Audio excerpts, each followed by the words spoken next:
Assalamualaikum warahmatullahi wabarakatuh. Hai teman-teman semua, perkenalkan nama saya Sri Devi Alvita dari kelas pendidikan IPA reguler B dengan NIM 22011150130. Di video kali ini saya akan memaparkan mengenai pengaplikasian tekanan pada makhluk hidup untuk memenuhi tugas IPA sekolah 3 yang diberikan kepada saya. Langsung saja untuk pertanyaan pertama, yaitu mengapa air bisa naik ke atas pada tanaman?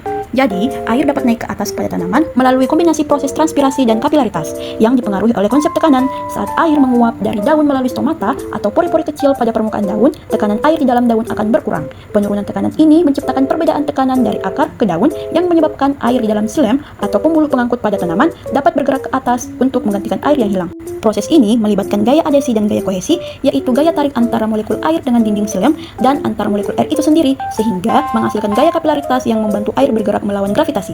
Selain itu, tekanan akar juga membantu mendorong air dari tanah ke dalam xilem melalui proses osmosis, terutama saat kelembapan tanah tinggi, sehingga menciptakan tekanan yang mendorong air naik ke atas tanaman.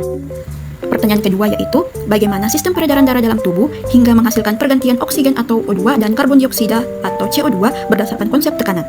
Jadi, tekanan darah sangat penting dalam peredaran darah karena tekanan ini menggerakkan darah ke seluruh tubuh melalui jaringan yang kompleks dari pembuluh darah yang terdiri dari arteri, vena, dan kapiler. Proses ini didasarkan pada prinsip dasar dari hukum Pascal yang menyatakan bahwa tekanan pada suatu cairan dalam ruangan tertutup akan disalurkan secara merata ke segala arah.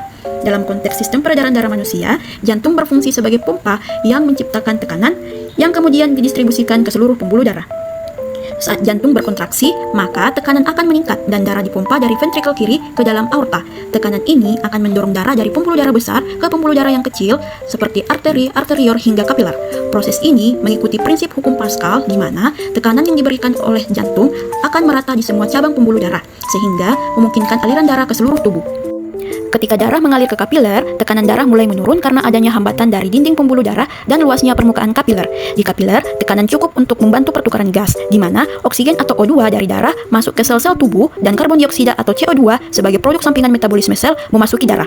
Proses ini terjadi melalui difusi, di mana gas-gas bergerak dari daerah dengan konsentrasi tinggi ke daerah dengan konsentrasi rendah. Setelah pertukaran gas selesai, darah yang banyak mengandung karbon dioksida atau CO2 kembali ke jantung melalui vena, di mana tekanan lebih rendah dibandingkan saat darah dipompa keluar.